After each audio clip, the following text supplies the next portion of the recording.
the things of earth will grow strangely dim in the light of His glory and grace.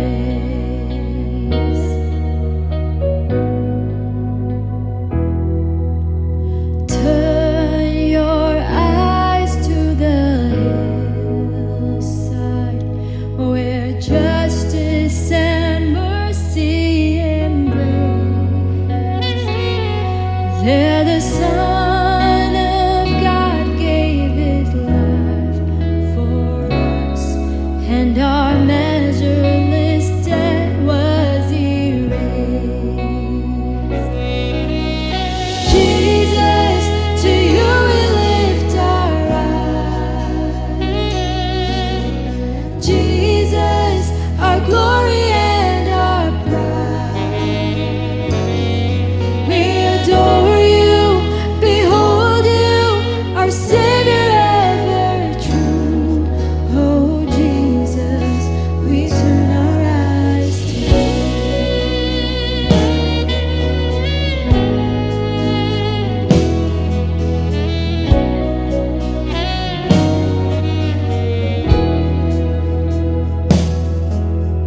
Turn your eyes to the moon and see Christ the Lion away. What a glorious dawn! Fear of death is gone, for we carry His life in our veins. Jesus, to You we lift our eyes. Jesus, our glory and our pride. We adore You, behold You, our Savior ever true. Oh Jesus, we turn our eyes to You.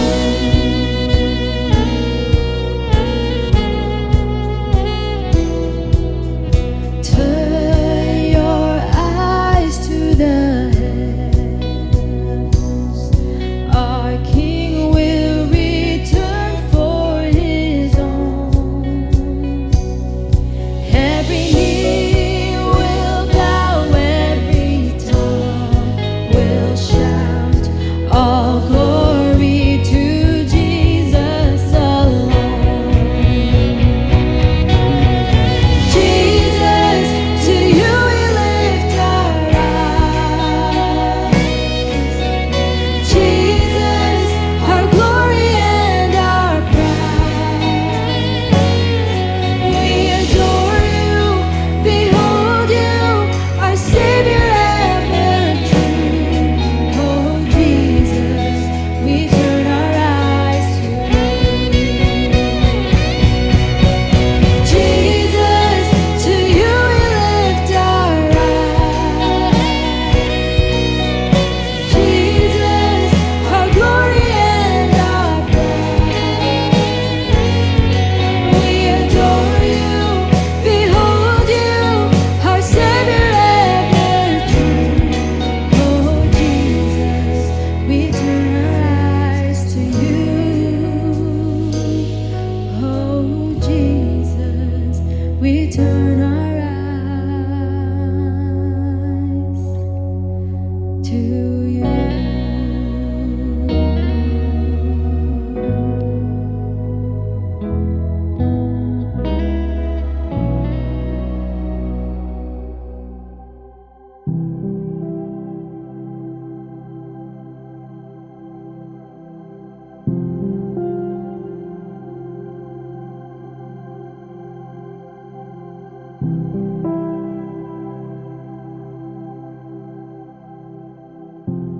Bapak Ibu, kita mengucap syukur bahwa kita sampai kepada Minggu tanggal 13 Agustus hari ini, dan kita akan belajar seri ke-6 tentang surat Wahyu, kitab Wahyu, dan kita akan belajar tentang jemaat Philadelphia dari Wahyu pasal 3 ayat 7 sampai 13. Mari kita berdoa sebelum kita mendengarkan kebenaran firman Tuhan hari ini. Bapa dalam surga, kami belajar tentang jemaat-jemaat yang Engkau tuliskan, inspirasikan, wahyukan kepada Rasul Yohanes di Pulau Patmos. Dan hari ini kami akan belajar tentang jemaat Philadelphia. Sebuah jemaat yang sungguh kuat, yang menjadi inspirasi yang hidup bagi kami pada masa sekarang, bagi gereja pada masa sekarang. Hamba berdoa supaya kebenaran firman Tuhan ini sungguh menjadikan kami kuat, mempersiapkan kami untuk masa pencobaan besar yang akan datang atas seluruh dunia. Bersabdalah ya Tuhan, karena kami siap untuk mendengarkan kebenaran firman-Mu. Dalam nama Tuhan Yesus. Amin. Bapak Ibu, kita akan membaca surat kepada jemaat di Philadelphia. Saya tidak akan baca semua ayat-ayat 7-13, tapi saya akan baca ayat 7 dan 8, dan bagian lain akan kita lihat dalam pembahasan firman Tuhan. Dan tuliskanlah kepada malaikat jemaat di Philadelphia. Inilah firman dari yang kudus, yang benar, yang memegang kunci Daud. Apabila ia membuka, tidak ada yang dapat menutup. Apabila ia menutup, tidak ada yang dapat membuka. Aku tahu segala pekerjaanmu. Lihatlah, aku telah membuka pintu bagimu yang tidak dapat ditutup oleh seorang pun. Aku tahu bahwa kekuatanmu tidak seberapa, namun engkau menuruti firman-Ku dan engkau tidak menyangkal nama-Ku. Bapak Ibu, sebelum kita masuk lebih jauh melihat apa yang Tuhan tuliskan melalui Rasul Yohanes tentang jemaat di Philadelphia, saya ingin kita melihat latar belakang jemaat Philadelphia ini. Kita melihat kota tempat mereka tinggal dan kita melihat bagaimana jemaat ini hidup.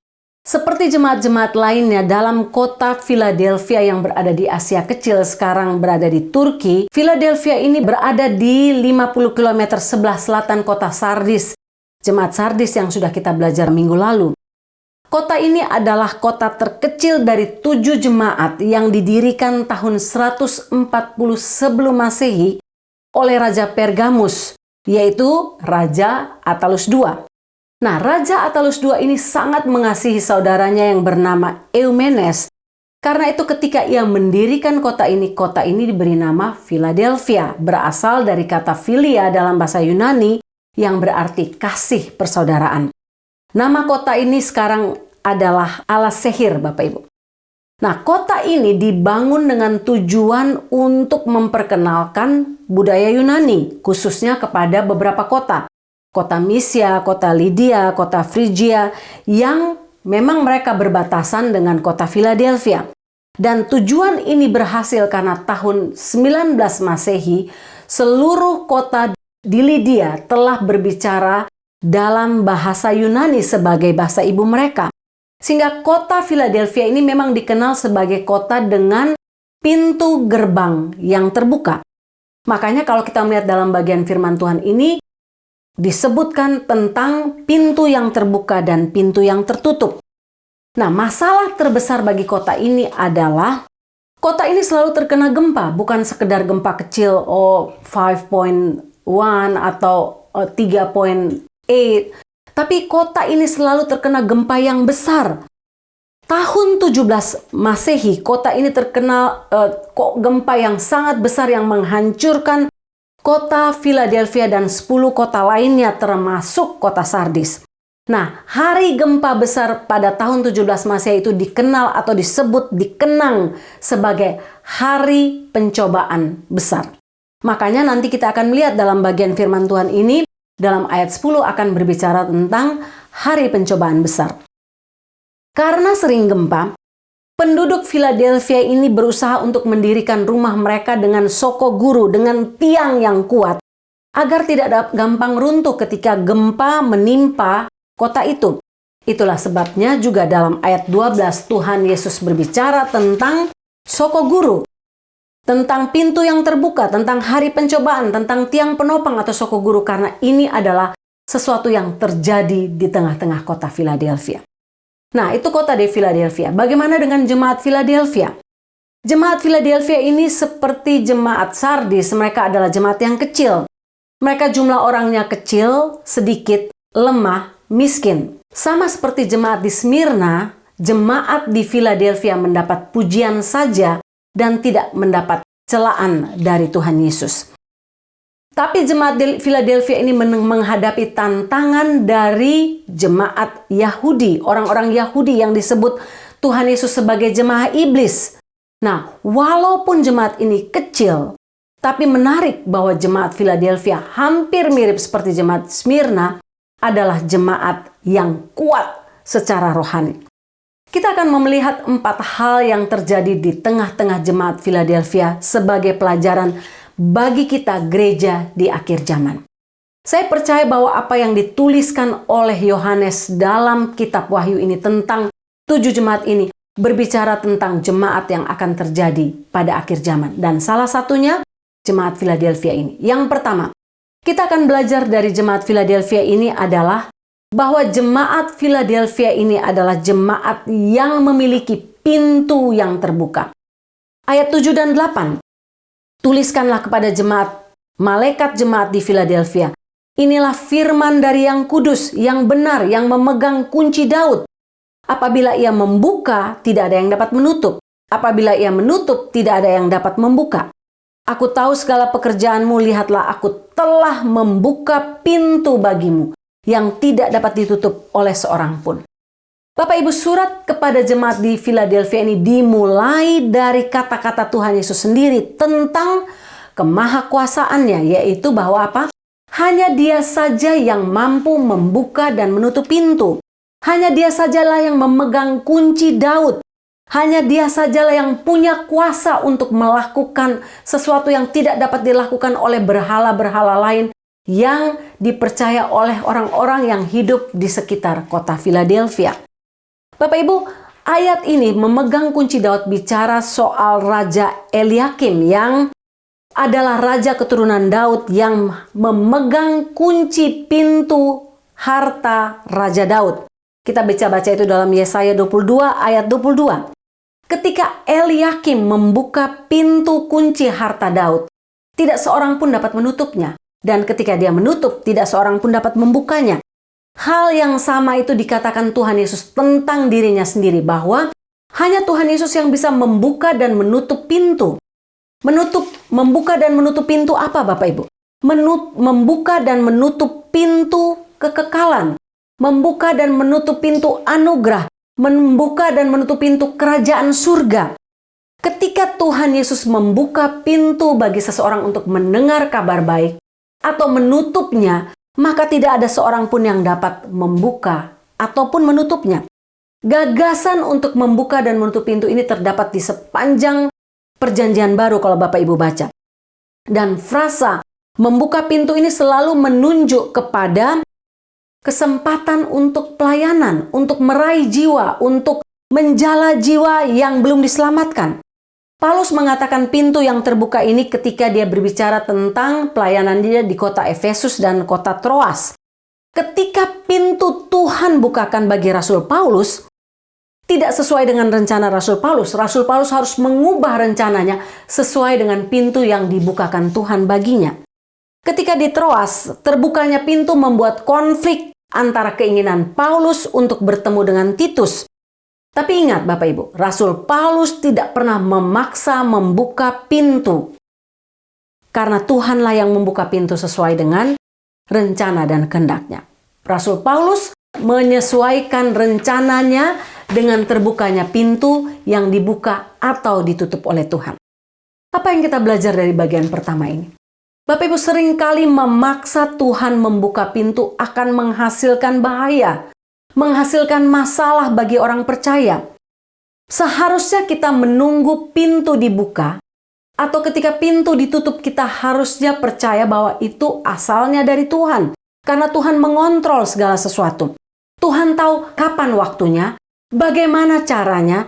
Tuhan tahu bagaimana cara yang tepat untuk membuka pintu dan waktu yang tepat. Tidak ada seorang pun yang dapat melakukannya, kecuali Tuhan saja.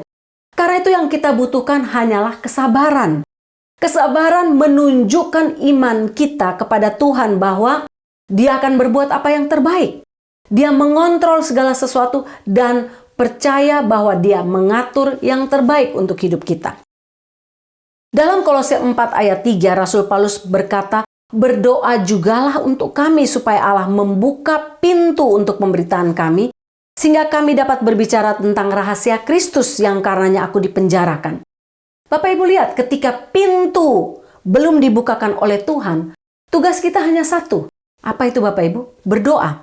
Berdoa dengan iman, dengan kesabaran, dan jangan pernah memaksakan diri.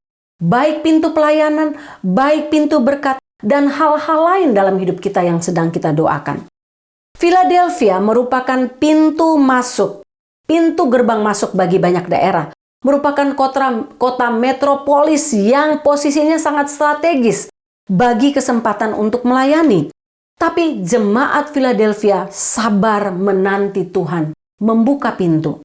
Kesempatan untuk melayani orang-orang dari bangsa-bangsa lain yang hidup di sekitar mereka. Saya tidak tahu pintu apa yang sedang Bapak Ibu nantikan untuk dibukakan Tuhan. Pintu berkat apa yang sedang Bapak Ibu nantikan? Apakah itu pintu berkat untuk mendoakan seseorang yang Bapak Ibu sedang nantikan? Orang ini sedang Bapak Ibu doakan bertahun-tahun untuk bertobat. Untuk istri, anak mantu, cucu. Untuk siapa saja, untuk suami kita, untuk pacar atau siapapun yang sedang kita doakan. Bapak Ibu percayalah, doakan. Sampai pintu itu Tuhan bukakan sendiri. Kadang-kadang dia menutupnya karena dia tahu itu bukan yang terbaik untuk kita. Saya ingat saya pernah berdoa untuk seorang teman. Waktu saya SMP, saya berdoa untuk seorang teman untuk menerima Tuhan Yesus sebagai Tuhan dan Juru Selamat. Saya tahu bahwa saya memaksa pintu itu terbuka ketika saya meminta dia menerima Tuhan Yesus sebagai Tuhan dan Juru Selamat. Dia sangat marah dan dia berhenti berbicara kepada saya. Salah satu dari sahabat baik saya.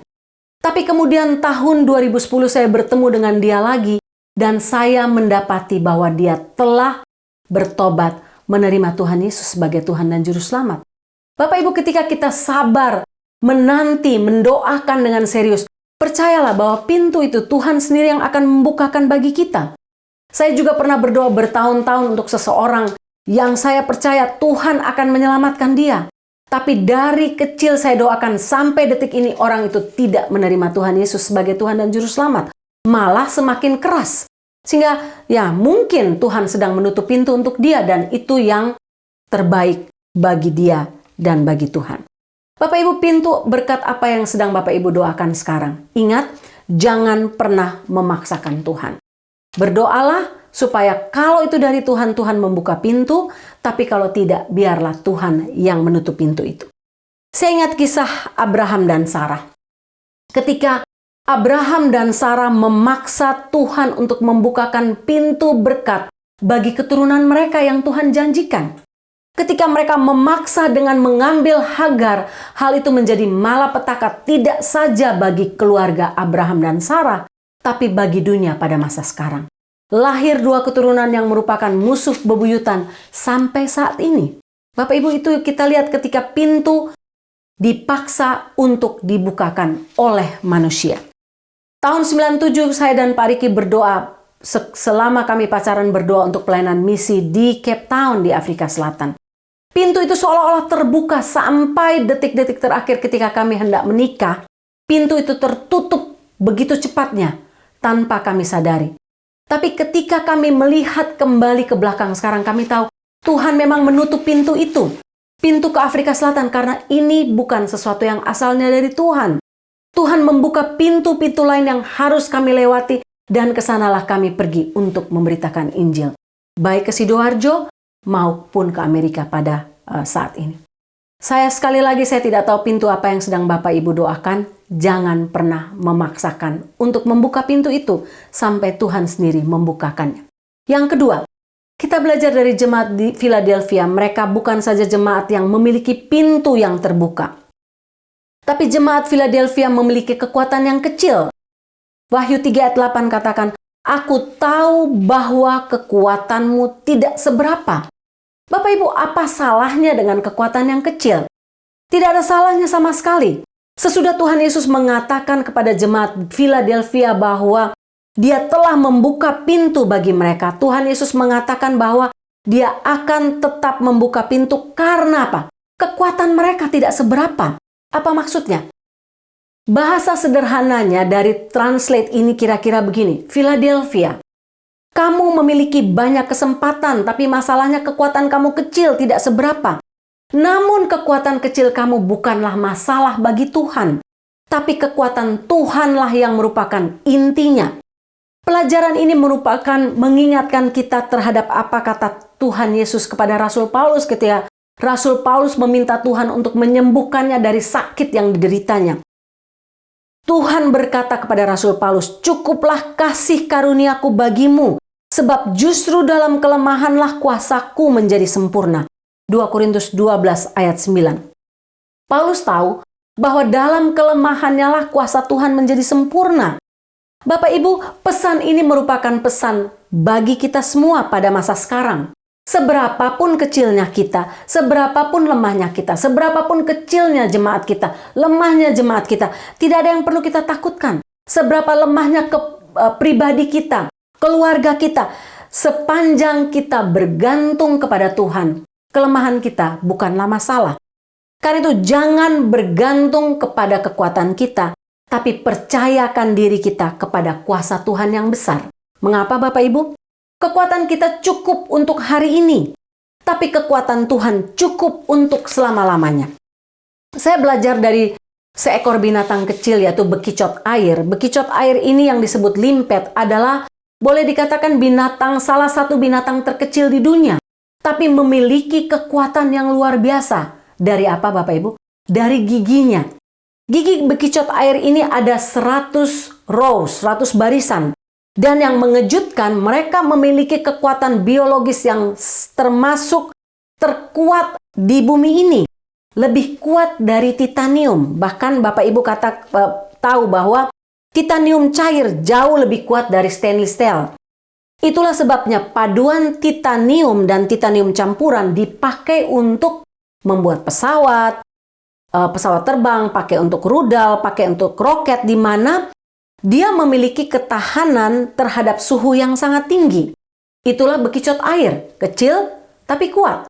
Sama dengan jemaat di Philadelphia, sama dengan kita gereja yang ada pada masa sekarang. Mungkin Bapak Ibu lihat, oh gereja itu besar, punya jemaat banyak, secara finansial kuat. Tapi mungkin di mata Tuhan, Tuhan melihatnya secara berbeda. Karena jemaat yang besar itu tidak bergantung lagi kepada Tuhan, tapi kepada kekuatannya sendiri. Gereja kecil, mungkin kita lihat, oh gereja ini kecil, jemaatnya kecil, sedikit, lemah, bukan terdiri dari orang kaya. Tapi di mata Tuhan, gereja ini adalah gereja yang besar. Oleh karena apa? Oleh karena seluruh gereja ini, mulai dari hamba Tuhan, majelis jemaatnya, adalah jemaat yang bergantung kepada kekuatan Tuhan. Dan bukan kepada kekuatan diri sendiri. Bapak Ibu, ingat, kecil tidak berarti lemah. Lemah tidak berarti gagal. Kecil dan lemah menjadi kuat karena kekuatan kita bukan berasal dari dunia ini, tapi dari Tuhan saja. Kira-kira apa rahasianya jemaat di Philadelphia menjadi jemaat yang kecil, lemah, tapi kuat? Bagian yang ketiga, jemaat Philadelphia ini mempunyai rahasia yang luar biasa. Mereka adalah jemaat yang taat kepada firman Tuhan. Wahyu 3 ayat 8. Namun engkau menuruti firmanku. Bapak Ibu, Tuhan memuji jemaat di Philadelphia karena mereka mentaati firman Tuhan. Izinkan saya melihat bagian ketaatan terhadap firman Tuhan ini dalam dua aspek. Yang pertama, apa bahaya bagi gereja pada masa kini Bapak Ibu? Bagi generasi muda Kristen pada masa sekarang. Menurut saya, bahaya bagi generasi muda Kristen pada masa sekarang adalah separuh kebenaran yang mereka dengar dari mimbar-mimbar gereja setiap minggu. Ini bahaya bagi gereja generasi muda pada masa sekarang. Gereja berhenti menyampaikan berita pertobatan. Gereja berhenti menyampaikan berita yang utuh, berita yang komplit. Gereja di akhir zaman ini merupakan sesuatu yang sangat berbahaya dan ini terjadi di banyak gereja di seluruh dunia pada masa sekarang Bapak Ibu. Gereja memotong kebenaran oleh karena takut melukai hati orang lain. Gereja menyampaikan separuh kebenaran oleh karena takut melukai perasaan sesama manusia. Inilah yang disebut dengan erosi kebenaran. Bagaimana generasi muda Kristen pada masa sekarang bisa taat pada firman Tuhan? Kalau kebenaran firman Tuhan dipotong, disunat, tidak dilakukan, tidak disampaikan secara utuh. Misalnya, oh Allah itu kasih. Allah mau kita semua mengasihi. Allah mau kita mengasihi siapa saja, termasuk kita mengasihi sesama jenis, Bapak Ibu. Sehingga muncullah yang namanya LGBT di tengah gereja menjadi pemecah gereja pada masa kini. Bapak Ibu lihat berapa banyak gereja di Amerika denominasi yang pecah oleh karena masalah ini, salah menginterpretasi, menyampaikan separuh kebenaran. Bapak Ibu ingat kisah Abraham dan Sarah ketika Abraham dan Sarah bersekongkol untuk menyampaikan separuh kebenaran. Ketika Firaun berusaha untuk mengambil Sarah sebagai istrinya, Abraham katakan apa? Katakan saja kamu saudaraku. Bapak Ibu betul dia saudaranya. Tapi lebih penting adalah menyampaikan bahwa Sarah adalah istri Abraham, bukan sekedar saudara tiri, Bapak Ibu. Sehingga ketika hal ini terjadi, hampir-hampir saja Tuhan menghukum mati Firaun dan seluruh pasukannya, seluruh istananya. Itu hanya sekedar kematian fisik, Bapak Ibu. Bagaimana kalau yang terjadi adalah kematian kekal? Kematian di mana berakhir hidup kita di api neraka oleh karena kita tidak menyampaikan kebenaran secara utuh. Bagaimana generasi muda ini bisa belajar kebenaran kalau gereja memotong dan menyunat kebenaran demi menyukakan hati manusia, demi menyenangkan telinga manusia di dunia ini, demi toleransi, Bapak Ibu. Sehingga ini sangat berbahaya. Gereja takut menyampaikan kebenaran sehingga mereka takut jangan sampai orang muda lari menjadi ateis, orang muda lari kepada agama lain, orang muda lari keluar dari gereja. Dan ini bahaya terbesar bagi gereja masa kini, gereja di akhir zaman. Gereja tanpa menyampaikan kebenaran, gereja membawa kematian kekal bagi generasi muda maupun bagi semua jemaat yang dipimpin oleh seorang hamba Tuhan. Bapak Ibu, apa salah satu tanda akhir zaman? Salah satu tanda akhir zaman adalah penyesatan. Penyesatan tidak terjadi di luar gereja, Bapak Ibu. Penyesatan terjadi di dalam gereja. Ketika orang-orang yang harusnya menyampaikan berita pertobatan, tidak menyampaikan berita pertobatan, tapi mengelus-ngelus jemaat dengan menyampaikan kabar baik saja. Oh, kamu akan diberkati. Oh, kamu akan mendapatkan hal yang baik saja dari Tuhan. Walaupun kamu hidup dalam dosa. Tidak ada ketaatan dalam hidup, tidak ada buah roh yang dilakukan, yang dihasilkan, tapi yang dijanjikan adalah janji-janji berkat secara jasmani. Dan ini sangat berbahaya. Apa yang terjadi dengan Kristen progresif pada masa sekarang? Itu tren gereja masa kini, di mana kebenaran secara utuh tidak akan pernah disampaikan. Gereja Philadelphia menjadi gereja yang diberkati Tuhan karena mereka menyampaikan kebenaran firman Tuhan secara utuh. Mereka tidak saja menyampaikan, tapi mentaati kebenaran firman Tuhan. Seperti yang ditulis dalam Mazmur 119 ayat 11. Dalam hatiku aku menyimpan janjimu. Terjemahan lain mengatakan menyimpan firmanmu, supaya aku jangan berdosa terhadap engkau. Bagaimana kita bisa melakukan kebenaran firman Tuhan kalau kita tidak menyampaikan kebenaran secara utuh? Kalau kita tidak taat kepada kebenaran itu, kalau kita tidak melakukannya. Bagian yang kedua dari bagian yang kedua ini, 2b. Jemaat Philadelphia dipuji karena ketaatannya kepada firman Tuhan dalam hal membuka pintu tadi. Artinya apa, Bapak Ibu? Tuhan telah membuka pintu pemberitaan Injil kepada orang-orang yang datang lalu lalang di kota Philadelphia sebagai pintu gerbang kota dari berbagai suku, bangsa, bahasa yang tidak mengenal Tuhan. Sehingga Tuhan sendirilah yang telah membuka pintu itu bagi jemaat Philadelphia untuk menyampaikan Injil kebenaran, menangkap jiwa bagi kerajaan surga.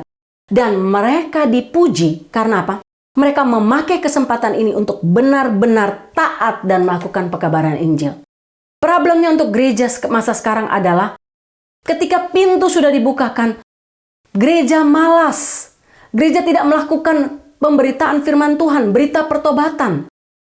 Gereja hanya sibuk untuk membangun building, membangun kerajaannya sendiri. Oh, supaya ini musiknya jadi bagus. Oh, supaya worshipnya jadi bagus. Oh, supaya gedungnya jadi bagus, orang merasa nyaman. Betul, itu penting Bapak Ibu. Tapi yang terpenting dalam gereja adalah berita pertobatan. Kita menjangkau orang-orang yang belum diselamatkan. Mereka yang hadir dalam gereja tapi yang hanya menjadi Kristen-Kristen palsu. Atau Kristen yang suam-suam kuku, Kristen yang belum born again. Itulah kesempatan untuk kita melayani mereka. Saya bertemu dengan seorang teman yang mengatakan, dengan bangga menyatakan bahwa gerejanya menghabiskan 40 juta rupiah setiap tahun hanya untuk konsumsi rapat majelis. Dengan bangga menyampaikan. Saya tanya, berapa banyak jiwa kamu jangkau, jiwa-jiwa baru untuk Tuhan? Tidak ada. Bapak Ibu, sangat menyedihkan. Inilah gereja akhir zaman. Dan Tuhan mengingatkan kita untuk mencontoh gereja Philadelphia. Ketika Tuhan membuka pintu pelayanan, kita harus maju, kita harus keluar, kita harus menyampaikan berita pertobatan. Dari mimbar itu berita pertobatan harus disampaikan, bukan berita yang hanya mengenakkan telinga manusia saja. Yang keempat, Bapak Ibu, jemaat Philadelphia tidak menyangkal nama Tuhan. Mereka bukan saja jemaat yang taat dalam bagian ketiga tadi, tapi mereka adalah jemaat yang tidak menyangkal nama Tuhan. Wahyu 3 ayat 8 katakan, namun engkau menuruti firman-Ku dan engkau tidak menyangkal nama-Ku. Lihatlah beberapa orang dari jemaah iblis, yaitu mereka yang menyebut dirinya orang Yahudi. Bapak Ibu, tidak menyangkal nama Tuhan di sini ada hubungannya dengan jemaat orang Yahudi yang disebut Tuhan Yesus sebagai jemaah iblis, Bapak Ibu. Sama dengan penderitaan jemaat di Smyrna. Permusuhan terhadap gereja dan orang-orang Kristen berasal dari orang-orang Yahudi yang kaya. Mereka kaya, mereka memiliki kedudukan tinggi, mereka punya company-company yang mempekerjakan orang. Mereka tidak menyiksa atau persecution jemaat Philadelphia secara fisik, Bapak Ibu. Tapi mereka menganiaya jemaat Philadelphia secara mental, menghina mereka secara emosi, merendahkan mereka secara rohani, mengolok-olok mereka sehingga mereka dimusuhi. Jemaat Philadelphia ini dimusuhi, dibenci, dipersulit. Mulai dari usaha mereka, pekerjaan mereka, kehidupan normal mereka, sosialisasi mereka, mereka dikucilkan. Namun dalam segala penderitaan mereka, jemaat Philadelphia tidak menyangkal nama Tuhan.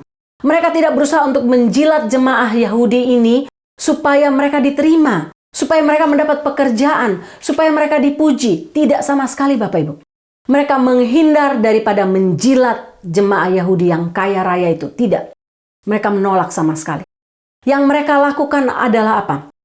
Mereka tidak menyangkal nama Tuhan, walaupun mereka dianiaya. Mereka menderita secara mental, secara emosi, secara rohani.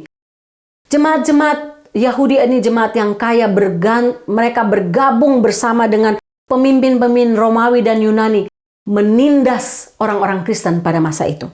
Tapi sekali lagi, jemaah Philadelphia tidak mencari keuntungan manusia, mencari pujian manusia, sama sekali tidak. Sama seperti yang dilakukan oleh Daniel dan teman-temannya. Di tengah-tengah lingkungan yang seperti itu, di tengah-tengah kerajaan, mereka memilih untuk tidak menjilat raja dan para pembesar. Mereka memilih untuk tetap taat, tidak menyangkal nama Tuhan, sekalipun hukumannya adalah hukuman mati. Masuk ke dalam kandang singa. Bapak Ibu, mereka memilih untuk tidak menyangkal nama Tuhan. Bagaimana dengan kita, Bapak Ibu? Bagaimana dengan kita yang hidup pada masa kini?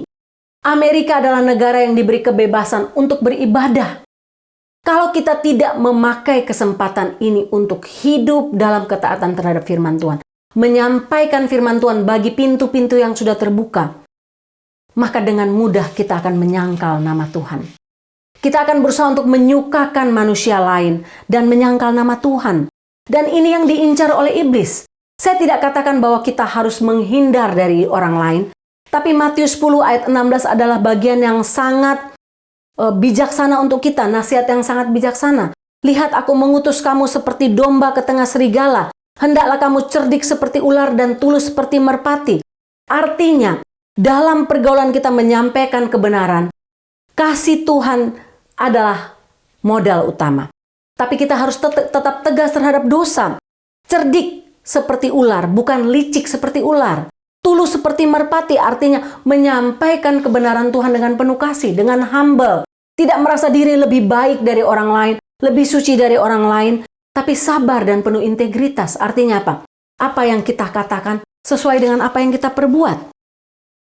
Tuhan berjanji ketika kita setia, ketika kita taat, ketika kita tidak menyangkal nama Tuhan sampai pada akhirnya.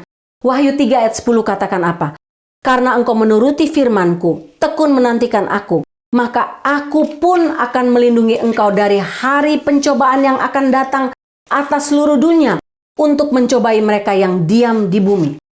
Bapak Ibu tahu, masa kesusahan besar, pencobaan besar akan datang atas seluruh bumi. Tidak hanya akan datang untuk Amerika, tidak hanya akan datang untuk Indonesia, tidak hanya akan datang untuk Eropa atau Australia, tidak.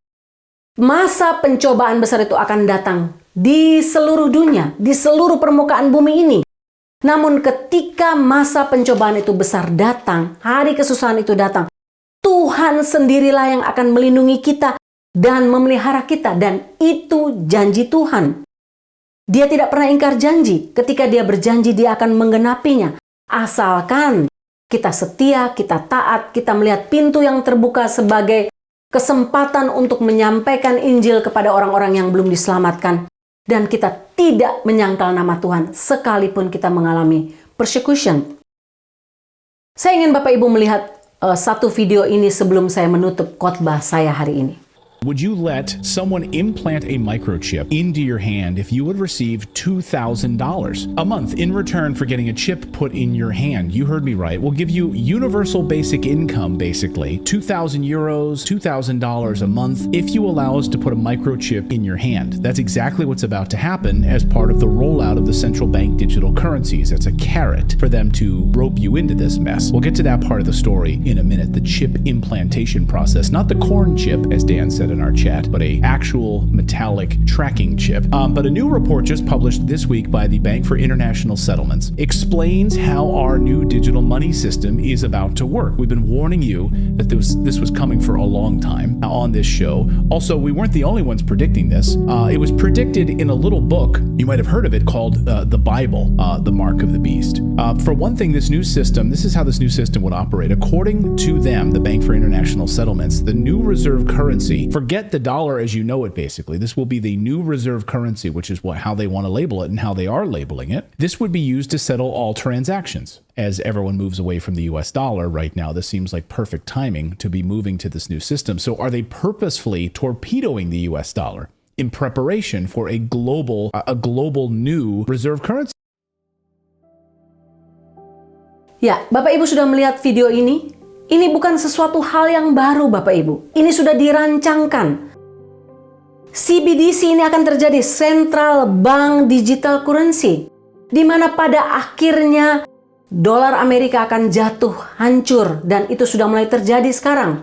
BRICS, Bapak Ibu tahu, 5 negara yang sudah mempromosikan untuk menolak dolar Amerika demi tujuan CBDC, karena satu waktu kelak mata uang yang kita pakai tidak akan dipakai lagi, tapi akan memakai mata uang baru, digital currency baru. Dan ketika masa itu terjadi, apakah kita siap Bapak Ibu? Kalau Bapak Ibu mau memilih untuk menanam mark of the beast, menanam tanda di tangan kanan kita untuk bisa menerima semua pembayaran, menerima gaji, menerima kemudahan-kemudahan dalam dunia ini, maka kita akan senang, tapi nyawa kita akan berakhir. Kita akan diperhadapkan pada pilihan. Kita akan memilih untuk menerima mark of the beast, menerima tanda 666 ini, ataukah kita menjadi orang yang kelaparan, menjadi orang yang susah. Bapak Ibu akan bisa memilihnya sendiri, dan ini bukan sesuatu yang cuma simbolis. Tidak Bapak Ibu, ini terjadi secara nyata. Teknologi telah membuktikan, Bapak Ibu bisa lihat tadi. Sehingga Bapak Ibu, kalau kita memilih untuk tidak menyangkal nama Tuhan sampai pada akhirnya, tidak memilih untuk menerima mark of the beast, tanda 666 itu Bapak Ibu, maka Tuhan akan memelihara kita pada masa pencobaan besar yang akan datang di tengah-tengah seluruh dunia. Setia sampai akhir, setia sampai mati, taat pada firman Tuhan. Jangan pernah menyangkal Tuhan, seberapa berat pun kondisi kita. Perut kita bisa lapar, tapi Tuhanlah yang akan memelihara kita. Jangan pernah takut. Mari kita berdoa. Bapa dalam surga, kami mengucap syukur bahwa jemaat Philadelphia mengajarkan kami apa yang akan terjadi di akhir zaman. Ketika kami akan diperhadapkan nanti dengan masa pencobaan besar yang akan datang atas seluruh bumi. Ketika kami harus memilih antara hidup dan mati. Ketika kami harus memilih untuk menyangkal nama Tuhan atau setia kepada Tuhan sampai pada akhirnya. Berikanlah kami kekuatan-Mu seperti Engkau memberikan kekuatan kepada jemaat Philadelphia yang kecil, yang lemah, namun kuat karena mereka bergantung kepada Tuhan. Tolonglah kami untuk melihat tiap kesempatan pintu yang terbuka sebagai kesempatan untuk melayani Tuhan, membawa jiwa-jiwa bagi Tuhan. Tapi tolong kami untuk tidak pernah memaksa pintu dibukakan bagi kami jika Tuhan menutupnya. Tolonglah kami untuk tetap taat sampai pada akhirnya, tidak menyangkal nama-Mu sampai pada akhirnya. Kami tahu kami hanya bisa mampu melakukan ini kalau Tuhan bersama-sama dengan kami. Kalau Tuhan menolong kami. Karena itu ya Tuhan, doa hamba, Tuhan menguatkan hamba. Tuhan menguatkan semua jemaat yang mendengarkannya. Sehingga kami tidak patah semangat di tengah-tengah dunia yang makin jahat ini. Ketika kami melihat kebesaran pencobaan itu datang, pencobaan besar itu datang atas seluruh dunia, kami tidak menyerah kepada trik-trik iblis. Tapi kami tetap setia kepadamu sampai pada akhirnya. Terpujilah nama-Mu Tuhan, dalam nama Tuhan Yesus. Amin.